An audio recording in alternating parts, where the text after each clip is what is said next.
आप देख रहे हैं आज का संदेश लाइव। भारतीय जनता पार्टी को जैसे जैसे हार सताएगी, उत्तर प्रदेश में उनके नेताओं की संख्या, उनके मुख्यमंत्रियों की संख्या और दिल्ली से आने वालों की संख्या बढ़ जाएगी। और इसमें भी कहीं हम लोगों को कोई शक नहीं था कि जहां पॉलिटिकल पार्टीज आएंगी या उनके नेता आएंगे, उनके सहयोग के लिए इनकम टैक्स, ईडी, सीबीआई और भी संस्थाओं का सहारा लेकर के अटैक करने का काम करेंगे। अभी तक तो ये संस्थाएं उनके लिए थी जो सरकार में हैं,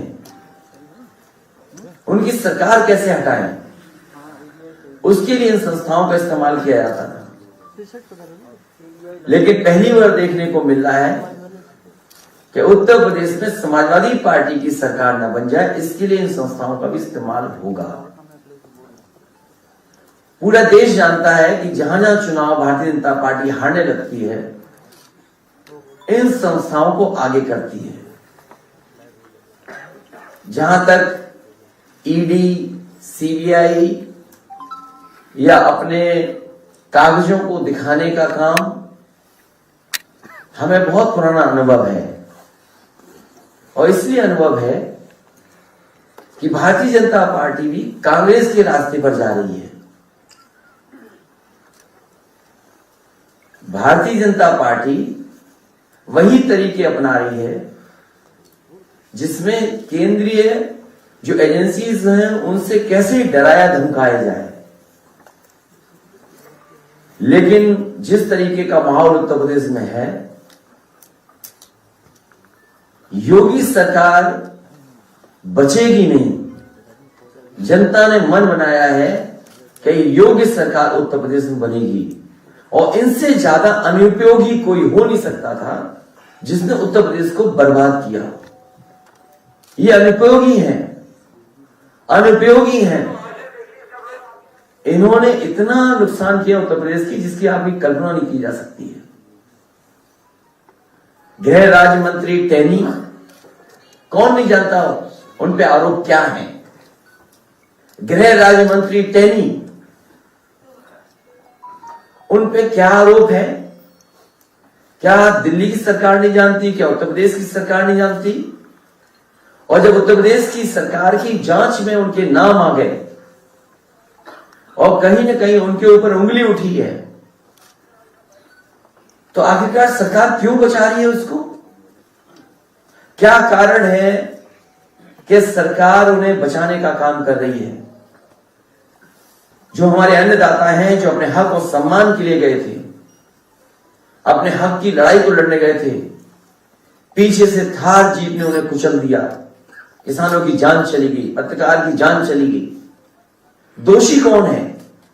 जांच में यह बात साफ है कि देश के गृह राज्य मंत्री, उन पर उंगली उठी है, उनके बेटे पे उंगली उठी है, भारतीय जनता पार्टी के कार्यकर्ताओं पे उंगली उठी है। लेकिन आखिरकार सरकार क्यों नहीं सजा दे रही है? क्यों ध्यान हटाना चाहती है?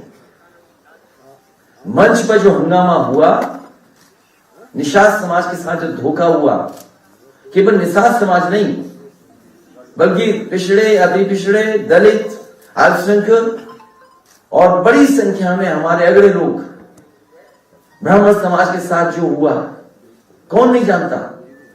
और मंच पर किस खुशी के साथ बुलाया गया था निषाद समाज के लोगों को। उन्हें वादा किया गया था आपकी सब मांगे पूरी हो जाएंगी, आरक्षण मिल जाएगा। लेकिन मुझे खुशी है इस बात की कि निषाद समाज ने अपनी मांग को नहीं छोड़ा। उन्हें अगर मंच पे भी चढ़ना पड़ा होगा तो मंच पे चढ़ गए और सरकार के कानों तक अपनी आवाज पहुंचाने का काम किया। दिन रात लगे रहे उसमें कि ये खबर न चल जाए। बड़े बड़े अधिकारी लखनऊ से ये कोशिश करते रहे, दिल्ली तक दबाव बनाया कि ये खबरें न चल जाएं कि किस तरीके के निषाद समाज वहां पर अपने हक के लिए और अपने सम्मान के लिए लड़ रहा है। ये अनुपयोगी सरकार और कर भी क्या सकती थी?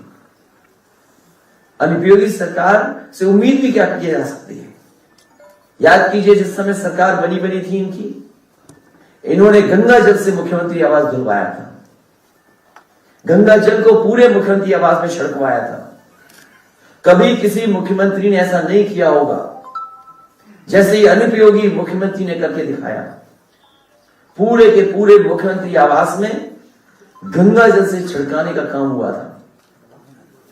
और जब मुझे याद है सुप्रीम कोर्ट का फैसला आ गया, माननीय सुप्रीम कोर्ट का फैसला था कि जो पूर्व मुख्यमंत्री हैं उनके घरों में वो रह नहीं सकते हैं। उस समय मुझे याद है कि नेताजी इन्हीं अनुपयोगी मुख्यमंत्री से मिलने गए थे। जब मेरी जानकारी में ये बात आई तो मैंने उस समय भी रोका था नेताजी को कि आप मत जाइए इस मुख्यमंत्री से मिलने के लिए।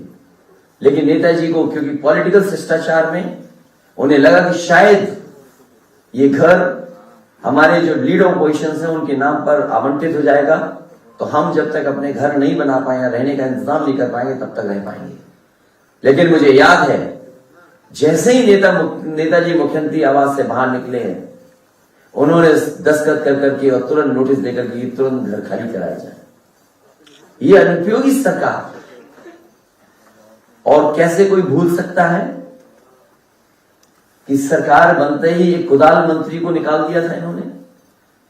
वो जहां जाते थे कुदाल लेकर के जाते थे।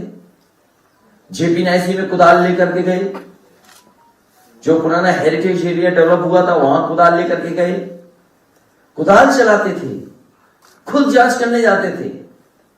और उन्होंने कहा कि ये बताइए इतना ऊंचा हेलीपैड क्यों बन गया?